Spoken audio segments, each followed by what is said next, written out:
Podcasts beget podcasts, and they only make us feel more empty inside. This is America's most vengeful podcast, The Pod People.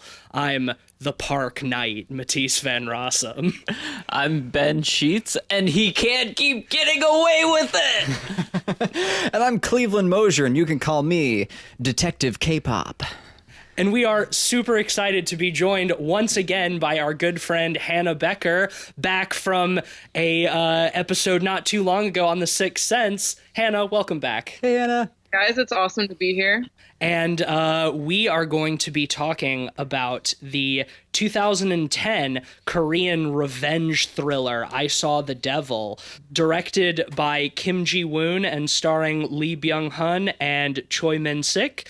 And it is the story of a secret agent who seeks terrible vengeance on the psychopathic killer who murdered his fiancée. I really love this movie. This was my pick, and I saw it for the first time in college years ago.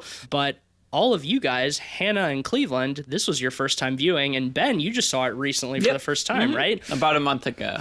So everybody is coming hot and fresh into this movie. I would love to get some initial impressions. I think it was great. I mean, it was a little more violent than I was expecting, but not... I can handle gore, so it didn't bother me, but I could see people who have, a distaste towards that kind of thing might have a problem with it. But I liked how much it changed. You expect it to go one way and it doesn't. You expect it to go another way and it doesn't. And it really keeps you on your toes, which I enjoyed a lot about it. And I think the acting was really great as well. I think I underestimated how much of an action movie it was.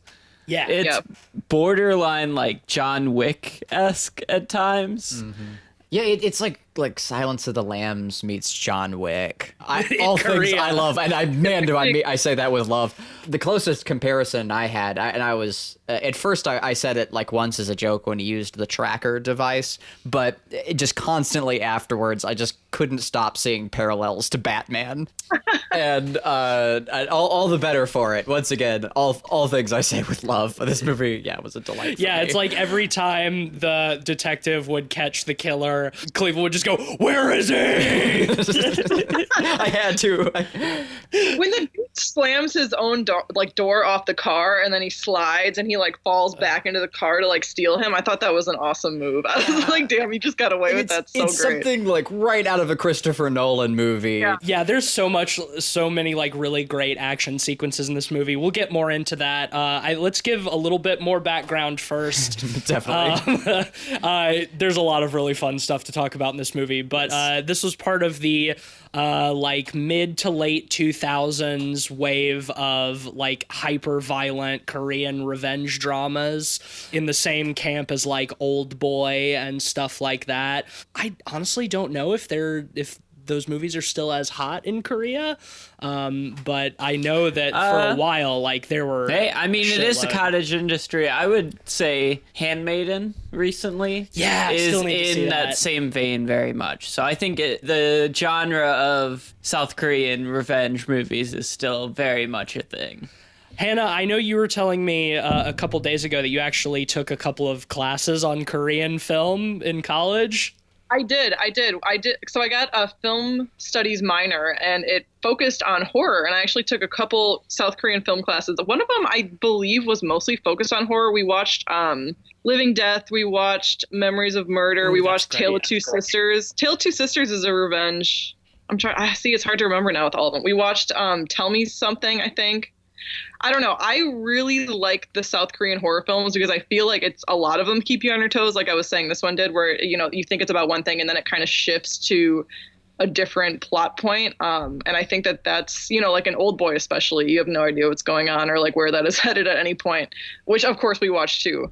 And that's the entry point, I think, for just about everybody. It was one of mine, I think, as well. Absolutely. And I really appreciated it because I didn't really realize South Korea had such a big film culture. And I actually went to Seoul because of it. I was like, oh, I'm going to be over in Asia, so I'm going to stop in Seoul because I watched all these awesome movies and, we analyzed them and they were mostly based in Seoul. So I thought it would be really cool to kind of see some of the movie scenes and stuff. It was awesome. Yeah, was it cool over there? Oh, it was super cool. I mean, it obviously not as intense as Tokyo, but kind of the same culture sense and the fact that like everything's stacked on top of each other, and everything's like flashing lights and lots of like heavy beat drops in the streets at night when people are like selling meats on sticks and stuff. It was awesome. Yeah, sounds lively. I'm glad we're talking about this now too, because like I think it's important to note that like Bong Joon-ho, who did Parasite last year,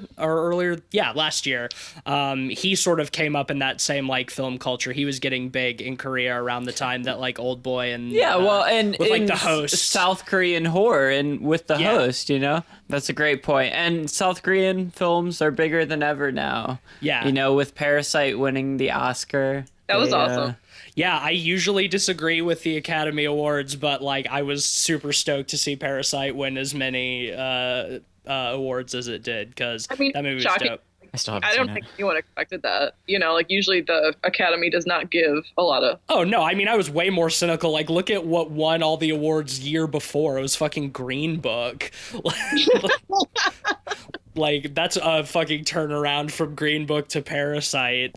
But even I think this is a tangent now too, but I think Parasite's definitely not like a horror movie, but it absolutely has like some horror sensibilities that like I think show off Bong Joon-ho's background a little bit. Let's talk some more about I Saw the Devil. I think that this movie and a lot of Korean revenge dramas kind of parallel like the French New Extreme wave in just like being unflinchingly violent and brutal. Like there's no like tasteful deaths off camera or like cutting away right before something horrible happens. It's just like non-stop brutality, and I think that this film is a really good example of that. It's also like 2.5 hours long.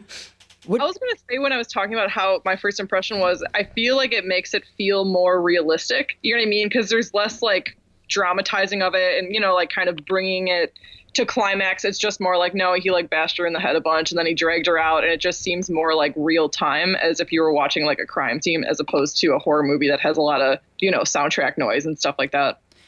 The only real like critique I have of it, like when it comes to the production, like the violence is really well executed, is the a lot of the combat sequences, the martial arts stuff, like did use a lot of heavy cuts.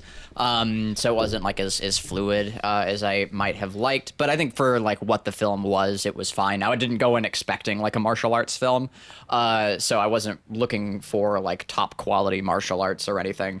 But on that note, while I'm critiquing it, I also have to say like 0 out of 5 pods. No, not one devil. Yeah, the movie's called I Saw the Devil. Where's the devil? Yeah. I didn't see him. But for real though, I did think this was like an exorcism movie or something when I went into it. I didn't even know it was a Korean-made film. I knew nothing about this when we watched it, and was pleasantly surprised. I had a great time. One of my favorite things about this movie is how it breaks from a lot of the typical conventions of like serial killer movies. The introduction is a great example of that. Like typically when you've got like your setup kill for a serial killer movie, you see the person get grabbed or disappear or something, but you don't see the aftermath of the murder until the police find it, and they're kind of like putting together the pieces and stuff like that.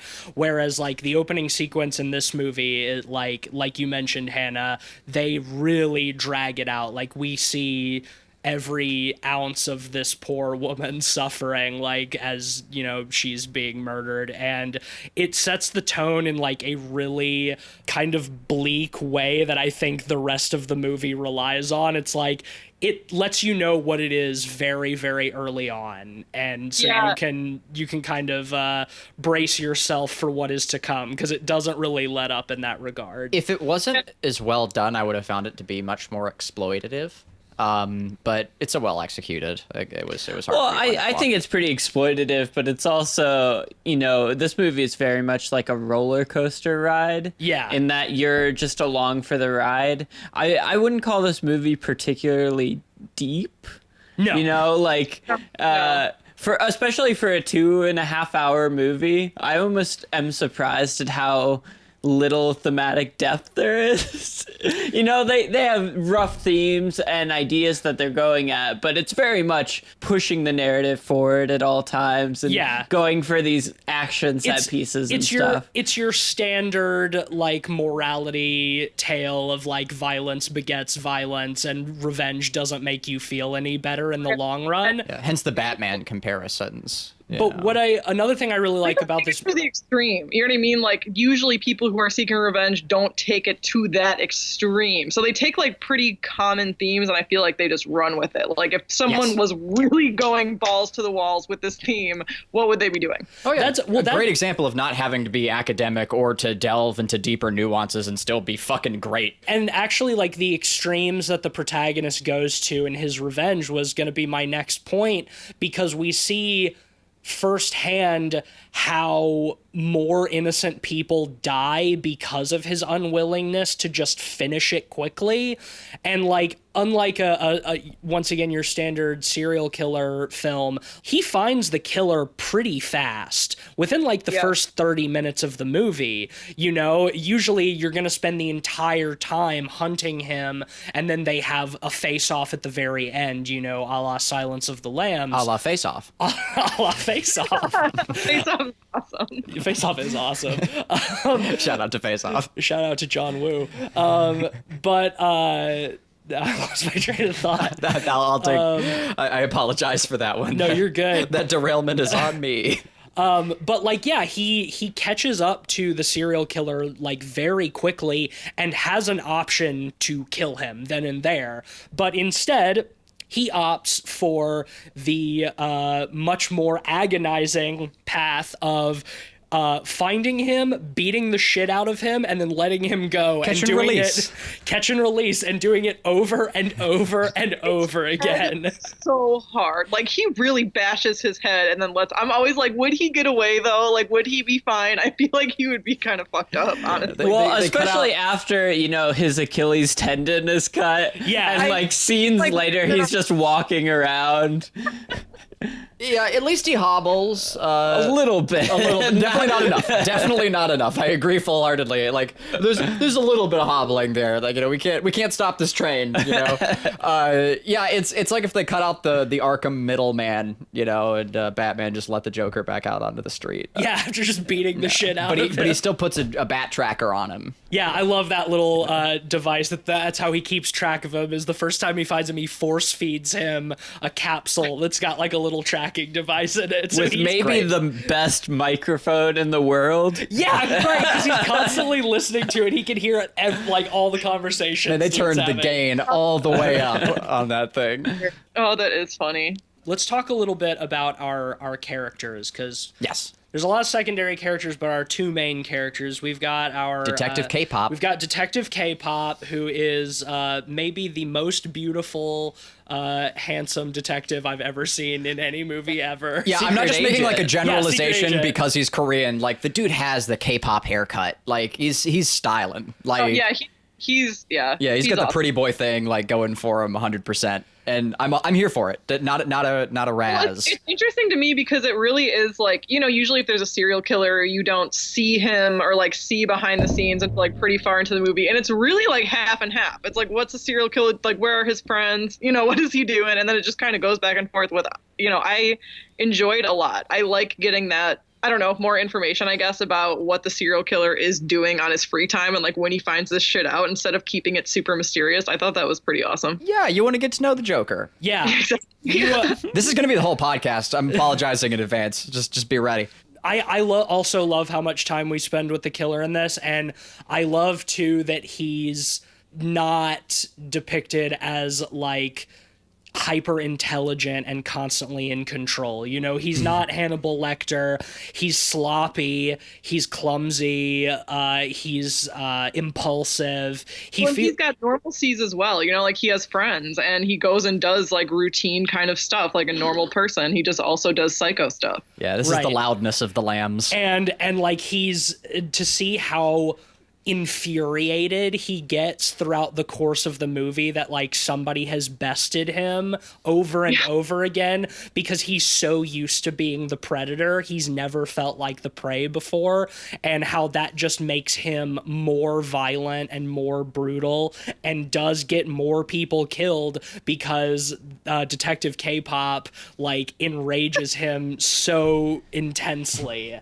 And we should mention, for fans of Korean cinema, that the serial killer is played by Choi Min-sik, who is the he's the protagonist in Old Boy. He's Ode-soo in Old Boy. Oh, and I was like almost rooting for him the whole time just because I love him. I think he's fantastic. He's a fantastic actor, and he's so charismatic that I get what you mean, but also at the same time he's so despicable. I think they do a really, really good job of like sort of making you jump back and forth between liking or feeling bad about liking him because he's so hateable.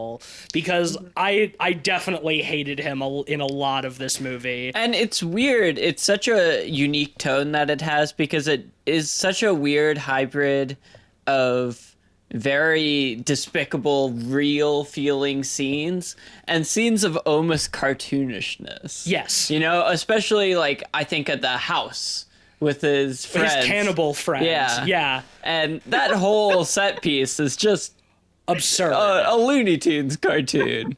It's so over the top, but it's one of my favorites too. It's super fun. Yeah, there's almost like this level of surrealism to the movie, in the sense that like in between all of his interaction or all of his like encounters with Detective K-pop, he always ends up encountering other psychos, other serial killers. Like, right. Yeah.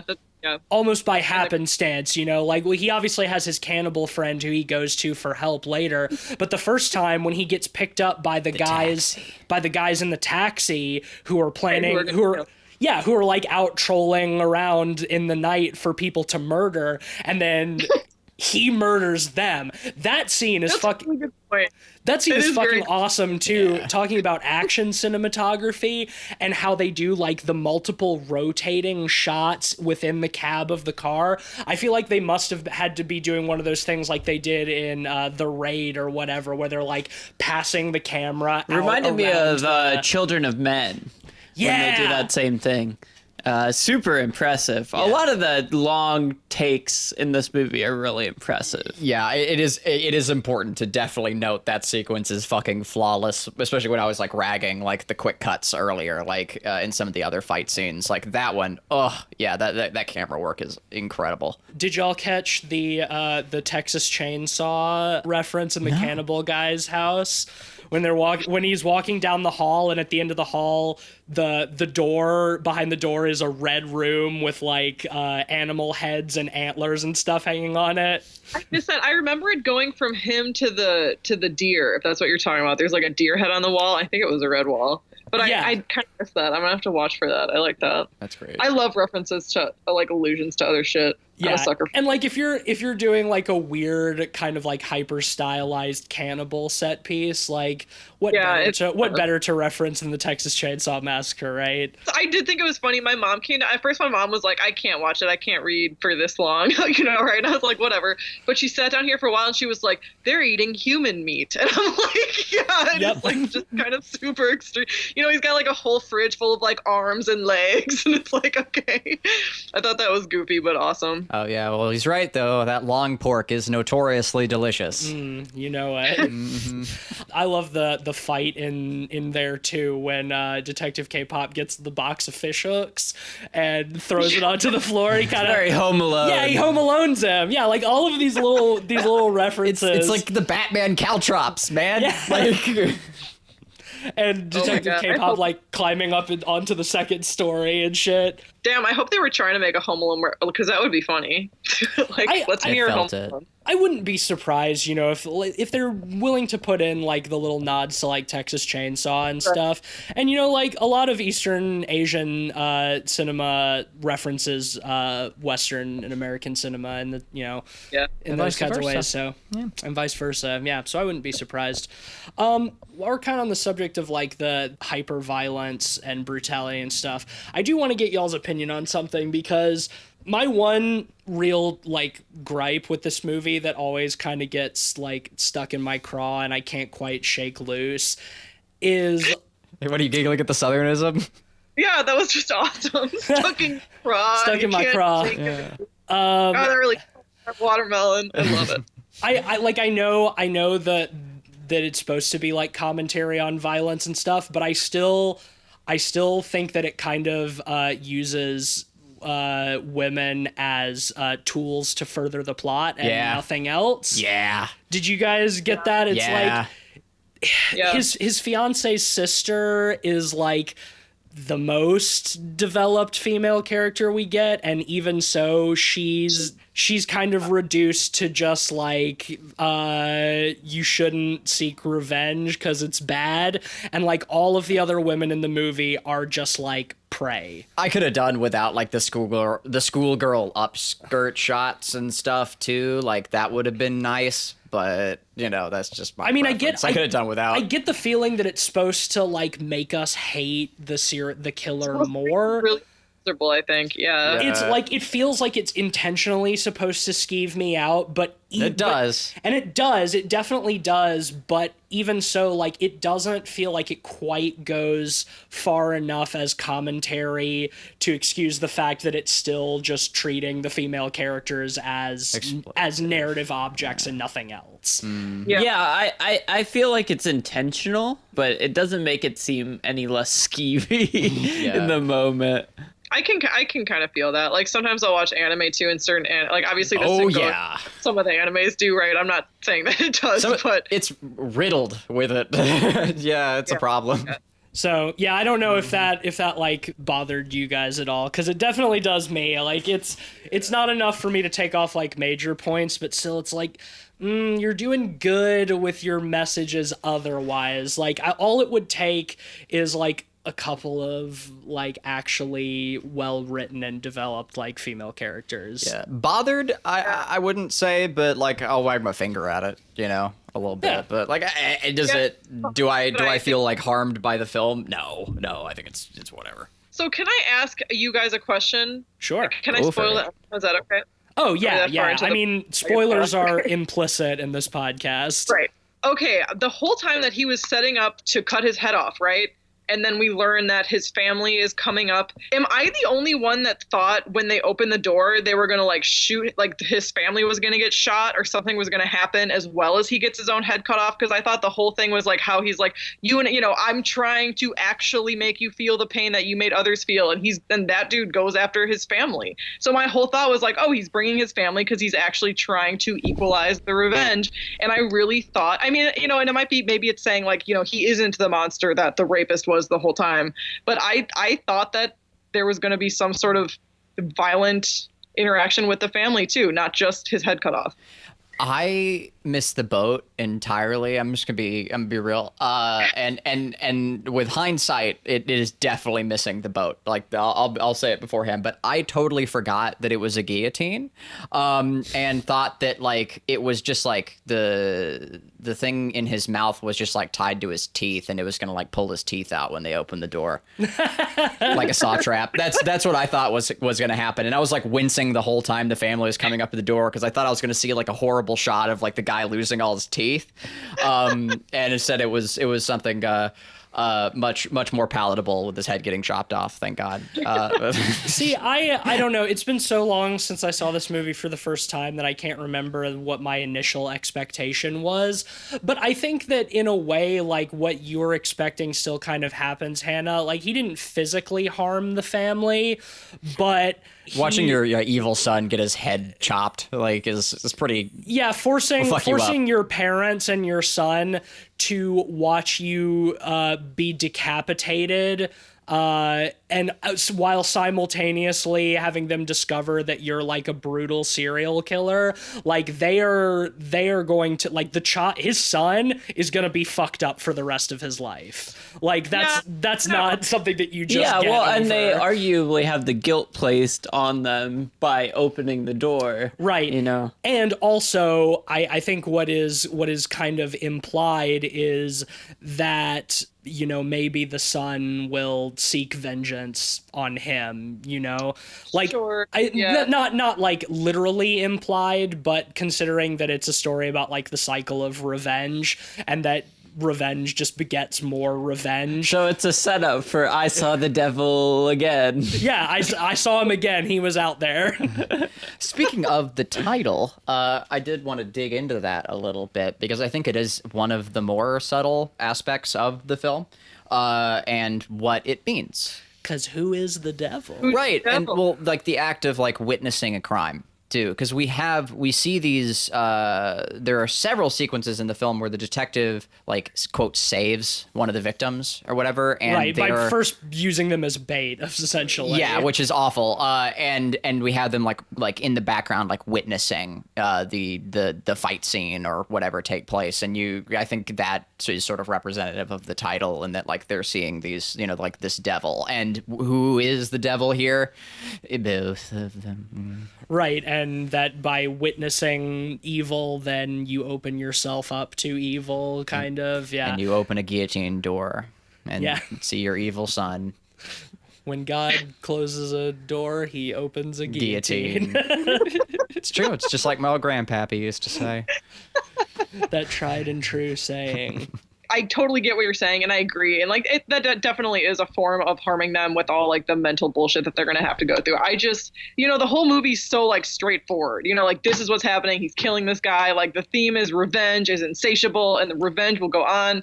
And I was expecting, because it seemed so like obvious to me. And see, maybe I'm wrong. Like maybe I'm the only one that felt that way, but it just seemed really obvious to me. Like he's killing my family. He killed his sister. He killed his fiance. He tried to kill his father-in-law or whatever. And it seems so obvious to me when he didn't do it. I felt like that was maybe showing that he isn't the devil. Like he isn't as bad as that other dude, when up until then I thought the whole point was like, well, whoever the devil is, right, could be either of them depending on who's doing what action at that moment.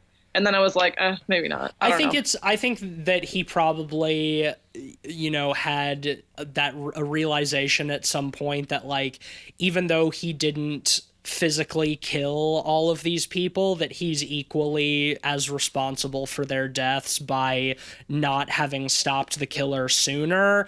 His father-in-law and sister-in-law like would have been okay. They wouldn't have been killed if he had just fucking killed the guy earlier on. And so I think that he was, by that point, he just had to finish what he started, but not maybe cause any more physical violence. I still think it's pretty fucked up to make your like 12-year-old son feel responsible for your. Not bad enough. I think if anything, I think it might be worse because it's like Jigsaw-esque. Yeah, it's fucked up and evil. Yeah, and the detective's a bad person.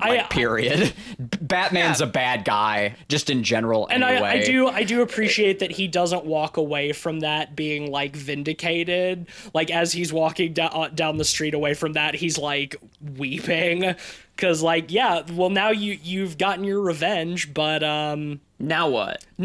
Yeah, your family's still dead. You're probably gonna go to prison because you haven't been like the police know what you've been doing. It's like, do you feel better for doing what you did? I'm glad that they didn't try to justify that. Well, and I mean that's another pretty classic theme though. You know what I mean? Like revenge doesn't make you feel good. Right. Doesn't actually help you. Not that kind of revenge. I'm glad he did too, though. I'm glad they ended it like that. I really had no problem with it. That was like my one big question. I was like, I wonder what they thought about that. I also think that it was the most effective way for him to actually like punish the killer, who obviously it like was not capable of feeling like remorse. Because like when he first had him captured, like before his family came in, you know, he fakes crying and begging for his life, but then he's like, I don't feel pain, I don't feel fear, like what do you think this is gonna do? I've already won. And then that actually kind of surprised me that they had him beg for his life for a little bit. I was like, is the theme switching or is he faking it? I was kind of wondering about that when it was going on. I feel like he was faking it. Oh, I mean, he definitely was, for sure. But I mean, kudos to his acting. He's a very good actor, wonder or not, because in the moment you are kind of like, wait a minute. It makes it believable, but also like his fear and desperation as he's trying to like hold the rope in his teeth to like keep his parents and son from walking in. It's like, oh yeah, well at the end he did get to him. He fulfilled his promise. He said, when you're the most afraid and the most in pain, that's when I'll kill you. And, you know, we can again make the Batman comparison. Once Gotham is ashes, then you have my permission to die. You know? That's awesome. No, but he's a great actor, but you can tell that's the most ups, you know, like that's the time where he's like, even when he's begging, it doesn't feel that desperate, but when he's trying to keep the rope in his mouth, you can tell that's the first time I feel like you really see that out of that he's afraid. Yeah. Yep. Because the rest of the movie, the most emotion we get from him is rage. He's mad. Right, like annoyed, like ugh, like really frustrated. It's like, God damn it, why do you keep fucking doing this? I'm just trying to rape and murder. Why won't you let me do it? Yep. Well, and he's always calling other people like crazy bastards. He's like, this crazy motherfucker. And it's like, okay. I love that. Well, like when Detective K-pop lets him go for the first time and he like gives him the envelope that's full of money. And he's just he's like, this motherfucker is crazy. He's a psycho. He used the word psycho. And it's like the pot calling the kettle black. I love that. I thought it's so good. I feel like it's another thing that gives like normalcy to the serial killing rapist. You know what I mean? Because like those things are kind of crazy. Like, yeah, he is acting like a psycho and he calls it out, even though he is also a psycho. Yeah. Also, I think that a lot of times, like, psychopaths don't think their own behavior is aberrant. I don't. They turn the mirror around. Right. It's like they reflect everything that way. Like, yeah, I was about to rape and murder this schoolgirl in a greenhouse, but now this motherfucker came along, beat me up, and then gave me money. What a fucking psycho, you know? Yep.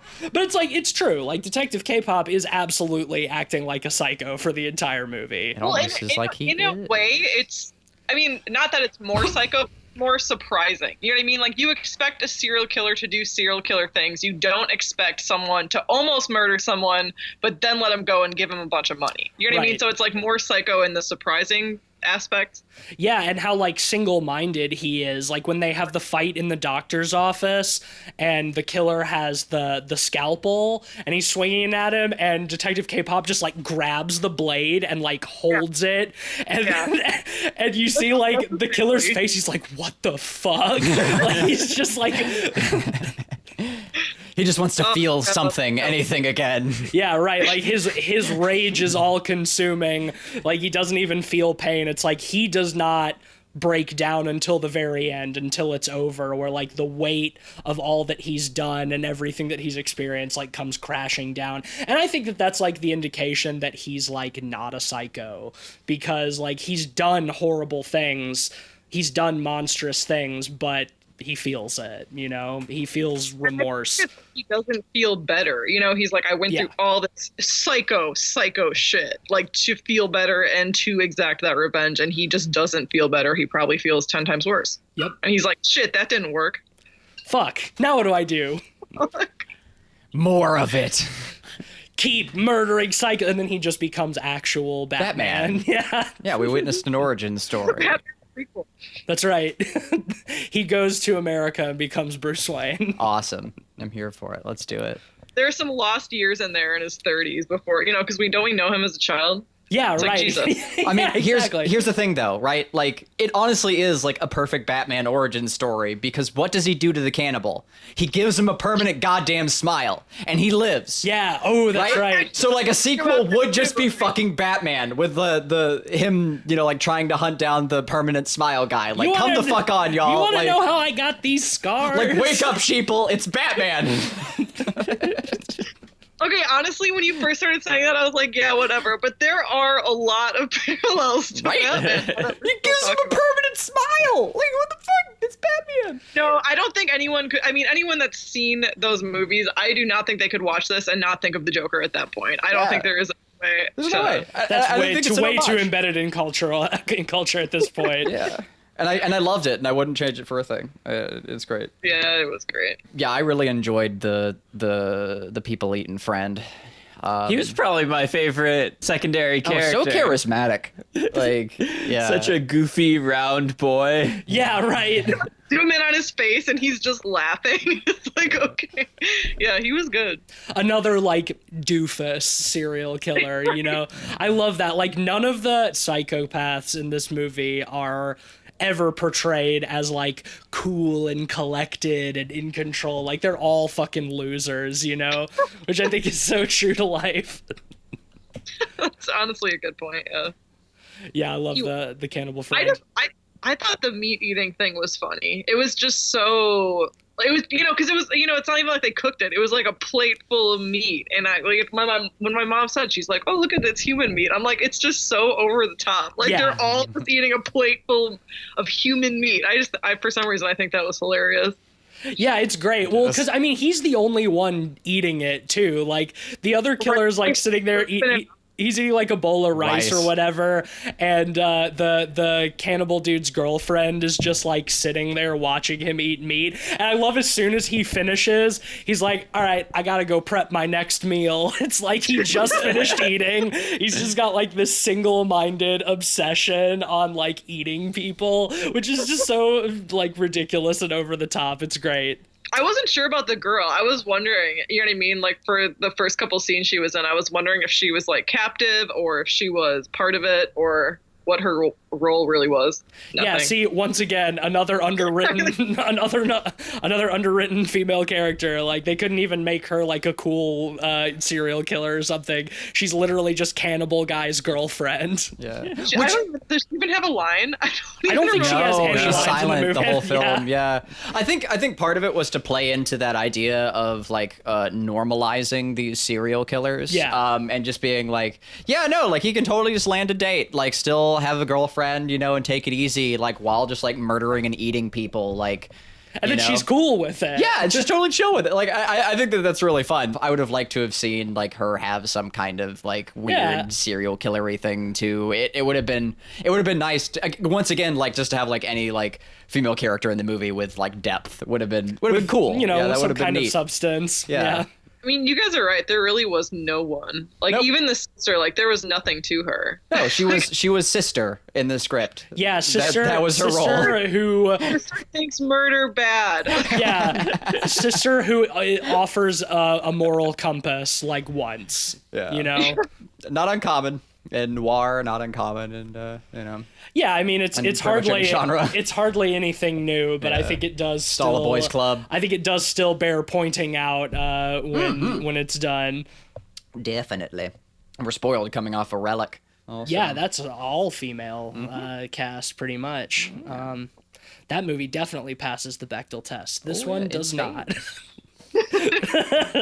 Which, I mean, clearly is a sign of a bad film. So now we have to get I mean, well, the Bechdel right? test is clearly the only indicator of quality. Yep. If a movie passes it, it's good. If it doesn't, it's bad. True facts. It's as simple as that. We don't need to investigate. Finally, an easy system. Right. That makes good it or bad. It's all black and white, no shades of gray. Makes it really easy to determine what is good and what is problematic, and that's why I'm really glad we have it.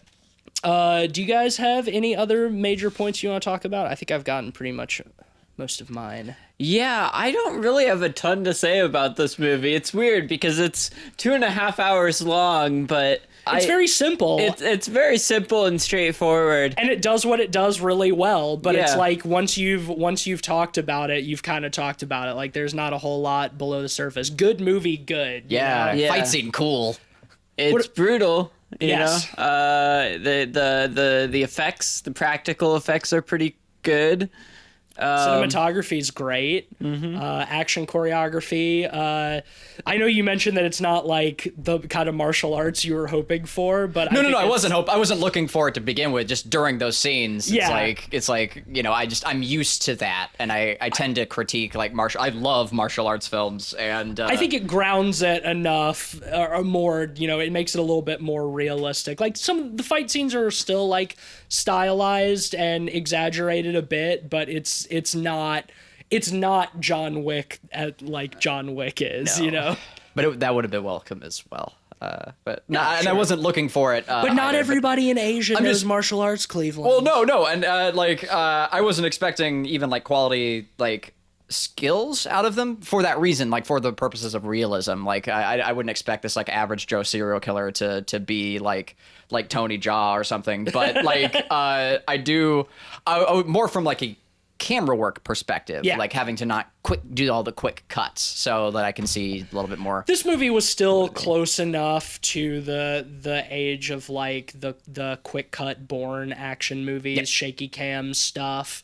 I think that it is consistent with the style of the times. I agree with you. I think for action, like longer, steadier takes are generally better, so you can actually appreciate the choreography. One thing John Wick does very well. True. But you know, like this came out in 2010, so you know we're still in that era of handheld, over the shoulder action sequences and stuff like that. And they all look great. It really, if anything, too, it's a personal nitpick. And like you can make an argument for like the quick cuts adding to like the rapid tension. It makes it more kinetic. Yeah, blah blah blah. So like I'll allow it. Like it's not. I don't even see it as like an actual critique on the film, and more of a personal preference, really. Like, Okay, I'm gonna pose a question to you guys. So you go guys for it. have all seen Old Boy. I have not. Cleveland has. Oh, it. Cleveland I have has not. not. Well, Hannah and Tease. I know I'll the ask spoiler ending. You guys and Cleveland, you can do your thing for a little while. Wait, what thing? I don't know. Sit quietly, bitch. Yes. Damn. Wait, are you about to say spoiler? No, thing? no. I'm gonna say Old Boy is a very similar revenge movie, but it's also extremely convoluted at times. Yeah. Through most of it, honestly. Where this movie is a similar revenge movie, but it's extremely Very straightforward. simple and straightforward. Do you think either method of narrative is more successful or more effective in telling a revenge story? I feel like I need to sit on that because, like, for just a second, because I feel like I Saw the Devil would work a lot better for. It's a lot more palatable for most people. Like, it is a lot more straightforward. So I feel like people who struggle with like this genre or stories that are convoluted, I feel like I Saw the Devil would work for a wider audience.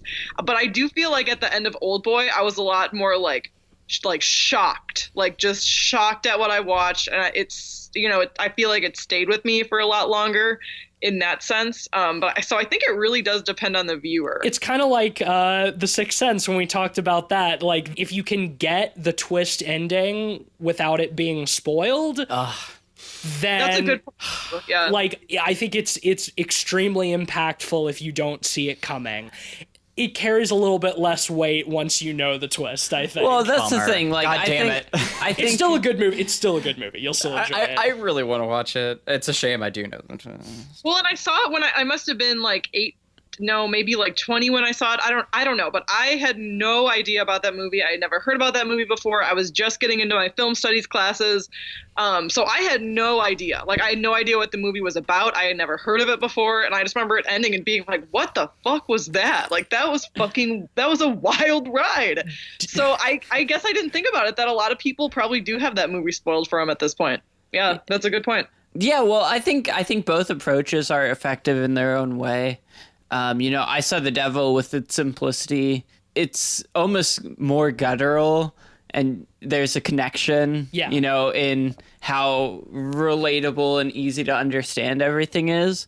While on the other side, one of the things I think works to Old Boy's benefit is with a convoluted storyline, you have more opportunities for aha moments. Yeah. And with revenge movies and thrillers in general, those aha moments are so satisfying for the viewer. I think the driving tension of of both movies is very different.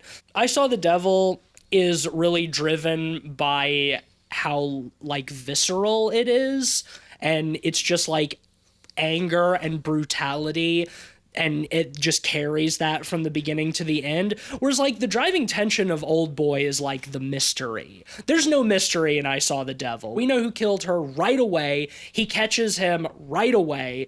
But there's no Shyamalan twist. Right. Old Boy is all about the intrigue. Like he wants revenge, but it's trying to figure out who wronged him. His revenge is like directionless. He doesn't know who to direct it at, you know, other than like this nebulous idea of this person who did this elaborate, cruel thing to him. So, you know, I think that some of that is probably lost with knowing the twist. But I think they're both equally valid, and it's been a long time since I've seen Old Boy. I honestly, at this point, don't know which one I think is better. I think I would lean towards I Saw the Devil, but Old Boy is great. And I do think that in terms of like action choreography and camera work, Old Boy's way better. I would have to say I think I would go with Old Boy. I really liked them both, and I don't mean that as a slight towards I Saw the Devil at all, but I think I would have to go with Old Boy. I think I would agree, I'm due for a rewatch of Old Boy. It's hard for me to say. I could watch Old Boy and totally turn around on that, but I think I Saw the Devil is just fresh. Well, since you're our guest, why don't you give us your rating first? What would you rate I Saw the Devil? All right, so we're out of 5, correct? Yes. All right, I'm going to go with a 4. I would give it a 4.25 if I could, but I feel like a 4.5 is just a smidge too high to give it. I really like it. I think the acting's great. I think the realism behind it is great. I love how much information we get about the serial killer, as well as our Batman, Detective K-pop, sorry. Dr. K-pop is good too. That's a great Batman villain. He's not a doctor, but it's good. Yeah, I gotta go 4. I don't know what else to say. I gotta go 4. All right, Ben. I'm gonna go 4.5. You know, I prefer convoluted storylines in my revenge movies, but this movie is like a roller coaster ride. Like I said before, you just buckle in and you're all along for the ride, and it is a fun and entertaining ride. And I love some of those set pieces, especially the house. The house is my favorite scene in the movie by far. I'm going to ditto Hannah. I think that so close to a 4.5 for me. And almost even a 5. But yeah, I would have liked to see a little bit more out of the ladies, and that the action sequences could have been a little bit smoother. I like them smooth. I like my fight scenes smooth, and that's that. 4.4. No, not 4.4. Sorry, just 4. Just 4. Just sorry. 4. I also had the giggles because I know what the sponsor is this week. All right, you're up, Tease. Yeah, I really love this movie. I do have problems with the way it treats its female characters, and I gotta knock a little bit off for that. But otherwise, I don't really have any gripes with this movie. I think the acting is fantastic. I think the characters are great. The action is incredible. And I'm going to give it a 4.5, which means that our average, appropriately enough, Hannah, is 4.25. Hey! So, if you, even if you've never seen Korean revenge dramas, I Saw the Devil is a good place to start. If you can stomach it, I think you can stomach just about anything. Yeah, much like Relic being a good gateway for like heady horror, I think this is a great gateway Cleveland. for Well, That's our episode next week. Well, then edit me out, fam. No, I won't. Oh, cool. All right, I'm good for it. But anyway, yeah, much like that, I think this is a nice gateway for like revenge films. Well, as Cleveland spoiled, next week, we recorded this episode already, is for the new 2020 film Relic out of Australia. So I won't say anything else. Stay tuned for that. We have a special guest that I will also keep secret until then. Ooh. It's a great guest. Yeah, no, it was a really fun episode to record, and I'm excited for people to hear it. So, yeah, definitely come back next week for that. Yeah, Ted was a great secret guest. Oh, Cleveland, who's our sponsor this week? This week was brought to you by Prince Albert in a can. Better let him out, or eat him, because he's in a can. Yeah. You were so proud of that one. Oh my god. Oh, womp, womp, womp, womp. I still think it's funny. Fuck all of you. Because they eat people, and it's like Prince Albert in a can, but it's like Prince Albert was. I thought it was, like packaged in a can. For some reason, I thought it was like a Prince Albert piercing reference, and my brain got caught on that, and I couldn't figure out why you were making a reference to penis piercings. Nope. So I guess that really shows where my head is at. I didn't know that was a thing. If that doesn't turn you off from, if that doesn't, I've heard that phrase in so long, and that we're like regardless. I forgot about that. Yeah, right. I don't know. That's what I thought of when Cleveland did his sponsor. Nope. No, that's fortunately not where my head is at. Well, my head is at cannibalism. If this messy finish hasn't turned you off from this podcast, then maybe share an episode with your friends and family and rate us 5 stars on Apple Podcasts. Fucking hell. A ringing endorsement. It's like Dick in a box, Prince Albert in a can. Oh my god. You're so right though, but fuck. Why did you have to do that to me? Thank you. You can follow us on Twitter at PodPeoplePod or at letterboxd.com/PodPeoplePod for a list of all the films we've talked about on the show with our average ratings and links to those episodes. You can follow me on Twitter at DeepStateAussie. I'm on Twitter at Mr. Sheets. And I'm occasionally tweeting for Light Arc Studio as we further progress on It Stares Back. And if you like messy endings, you can also check out my work on ArtStation. Womp womp. Oh. I didn't know you were drawing those kind of... You never know. Commissions are open. Always. What has become of my podcast? No, honestly, I do lots of spooky art, and I don't think I have anything like that on my ArtStation. I don't want to get anyone's hopes up.